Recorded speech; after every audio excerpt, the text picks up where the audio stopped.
Hi നമസ്കാരം, ഞാൻ Rakesh M G ടിപ്സിലേക്ക് എല്ലാവർക്കും സ്വാഗതം. എല്ലാവരും സുഖമായിട്ടിരിക്കുന്നു ഞാൻ വിശ്വസിക്കുന്നു.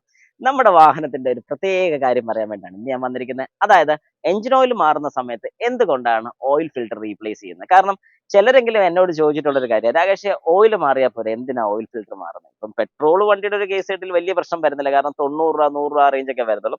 പക്ഷെ ഒരു ഡീസൽ വാഹനത്തിന്റെ അടുത്തൊക്കെ വരുന്ന സമയത്ത് ഡീസൽ വാഹനത്തിന്റെ ഫിൽറ്ററിന് കുറച്ച് റേറ്റ് കൂടുതലാണ്. അതായത് ഓയിൽ ഫിൽറ്റർ ഒക്കെ വരുന്ന സമയത്ത് ഏകദേശം 450 500 രൂപ അടുപ്പിച്ച് ഓയിൽ ഫിൽറ്ററിന് റേറ്റ് വരുന്നുണ്ട്. അതുകൊണ്ട് കുറച്ച് പേരെങ്കിലും ചോദിക്കും, ഓയിൽ മാത്രം മാറിയാൽ പോരെ, ഫിൽറ്റർ മാറേണ്ട ആവശ്യമുണ്ടോ എന്ന് ചോദിക്കുന്ന ആൾക്കാർ ഈ ഒരു സംശയം, അല്ലെങ്കിൽ ഇനി അങ്ങനെ ആരെങ്കിലും ചോദിച്ചിട്ടുണ്ടെങ്കിൽ ജസ്റ്റ് ഈ വീഡിയോ കൂടെ നിങ്ങൾ എല്ലാവർക്കും ഒന്ന് ഷെയർ ചെയ്ത് കൊടുക്കുക. അതായത് സംഭവം ഇത്രയേ ഉള്ളൂ.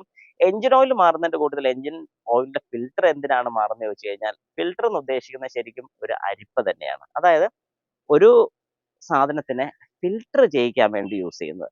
അപ്പം എഞ്ചിൻ ഓയിൽ ശരിക്കും പറഞ്ഞാൽ നമ്മൾ നല്ല എഞ്ചിൻ ഓയിൽ അല്ലേ ഒഴിക്കുന്നത്, പിന്നെ എന്തിനാ അതിനെ ഫിൽട്ടർ ചെയ്യുന്നത് എന്ന് ചോദിക്കുന്ന ആൾക്കാർക്ക് വേണ്ടി ഞാൻ നല്ലൊരു എക്സാമ്പിൾ പറഞ്ഞുതരാം. നമ്മുടെ ഈ വാഹനത്തിനകത്ത്, നമ്മുടെ വീട്ടിലൊക്കെ ഈ എന്തെങ്കിലുമൊക്കെ വറക്കുന്ന സമയത്ത് നമ്മൾ ശ്രദ്ധിച്ചിട്ടുണ്ടായിരിക്കും, നമ്മൾ ഒഴിക്കുന്ന എണ്ണ കുറച്ച് കഴിഞ്ഞ് ഈ പാചകമൊക്കെ ചെയ്ത് കഴിയുമ്പോഴത്തേക്കും ആ എണ്ണ കുറച്ചൊന്ന് കറക്കുന്ന, അല്ലെങ്കിൽ കുറച്ചൊന്ന് ഡാർക്ക് ആകുന്നത് നമുക്ക് കാണാൻ സാധിക്കും.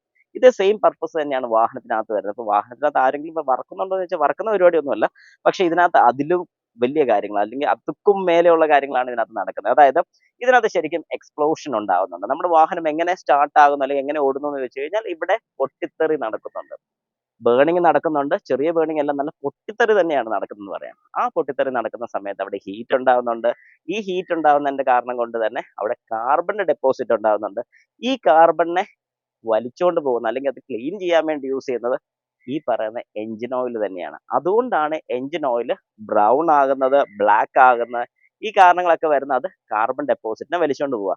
പക്ഷേ അവിടെ കാർബൺ ഡെപ്പോസിറ്റ് മാത്രമല്ല വലിച്ചുകൊണ്ട് പോകുന്നത്, ഫോറിൻ പാർട്ടിക്കിൾസ്, അതായത് ഏതെങ്കിലും രീതിക്ക് തേയ്മാനം വരുന്ന മെറ്റലിന്റെ പീസോ കാര്യങ്ങളൊക്കെ, അത് മെറ്റലിന്റെ പീസോ പറഞ്ഞാൽ ഭയങ്കര വലുതായിട്ട് നിങ്ങൾ ചിന്തിക്കേണ്ട, പൊടി, വെറും തരി, ഈ തരി പോലും ഇതിനെ ഫിൽട്ടർ ചെയ്യിക്കാൻ വേണ്ടിയാണ് നമ്മുടെ ഈ ഒരു ഓയിൽ ഫിൽട്ടർ യൂസ് ചെയ്യുന്നത്. ഈ എഞ്ചിൻ ഓയിൽ മേളിൽ നിന്ന്, അതായത് നമ്മുടെ ഈ വാഹനത്തിന്റെ എഞ്ചിൻ നിങ്ങൾ കണ്ടല്ലോ, ഈ എഞ്ചിന്റെ ഏറ്റവും ടോപ്പിൽ നിന്ന് ഏറ്റവും താഴത്തെ പോർഷൻ വരെ പോകുന്നുണ്ട്. അതായത് താഴത്തെ പോർഷനിൽ നിന്ന് മേളിൽ കയറി വന്ന് സർക്കുലേറ്റ് ചെയ്ത് ഫിൽട്ടർ വഴി പിന്നെയും ഇതിങ്ങനെ കറങ്ങി കറങ്ങി കറങ്ങി, അതായത് ഇതിന്റെ ഫംഗ്ഷൻ എന്ന് പറഞ്ഞു കഴിഞ്ഞാൽ എഞ്ചിൻ ഫുൾ ഇങ്ങനെ കറങ്ങി നടക്കുക.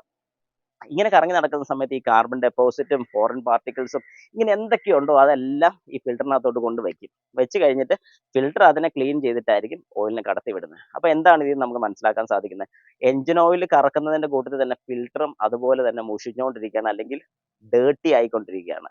നമ്മൾ അതുകൊണ്ടാണ് ഓയിൽ ചേഞ്ച് ചെയ്യുന്ന സമയത്ത്, എപ്പോഴൊക്കെ നിങ്ങൾ ഓയിൽ ചേഞ്ച് ചെയ്തു, 5000 കിലോമീറ്റർ കൂടുമ്പോൾ ചെയ്തു, ഉറപ്പായിട്ടും ഫിൽറ്റർ മാറണം. 1000 കിലോമീറ്റർ കൂടുമ്പോൾ ചെയ്തു, ഉറപ്പായിട്ടും ഫിൽറ്റർ മാറണം. കാരണം ഈ ഫിൽറ്റർ വൺസ് നമ്മൾ യൂസ് ചെയ്ത് കഴിഞ്ഞാൽ ഈ പഴയ ഓയിൽ തന്നെ ഇതിലെ സർക്കുലേറ്റ് ചെയ്തിരിക്കുന്നത്. പുതിയ ഓയിൽ ഒഴിക്കുമ്പോൾ ഈ ഫിൽറ്റർ തന്നെയാണെന്നുണ്ടെങ്കിൽ പുതിയ ഓയിലിനകത്ത് ഇതിനകത്ത് കുറച്ച് കണ്ടാമിനേറ്റഡ് ആയിട്ടുള്ള ഓയിൽസ് കയറി വരും, അല്ലെങ്കിൽ കയറി ഇറങ്ങി പോകും. അതുകൊണ്ട് ഒരു കാരണവശാലും നിങ്ങൾ ഓയിൽ മാറുന്നതിന്റെ കൂട്ടത്തിൽ ഫിൽറ്റർ മാറാതിരിക്കരുത്, ഉറപ്പായി മാറി വിട്ടോണം. മാറാതിരുന്നു കഴിഞ്ഞാൽ ഓയിൽ സർക്കുലേഷൻ പ്രോപ്പർ ആകത്തില്ല, ഡേർട്ട് കയറി അടഞ്ഞിരിക്കുന്നുള്ളതുകൊണ്ട് പുതിയ എഞ്ചിൻ ഓയിലും പെട്ടെന്ന് കറക്കാനുള്ള ചാൻസസ് ഉണ്ട്. ഇങ്ങനെ ഒരുപാട് പ്രശ്നങ്ങൾ നിങ്ങളുടെ ഫ്രണ്ടിൽ വരുന്നുണ്ട്. അതുകൊണ്ട് ഒരു കാരണവശാലും ഓയിൽ മാറുന്നതിന്റെ കൂട്ടത്തിൽ ഓയിൽ ഫിൽറ്റർ മാറാതിരിക്കരുത്.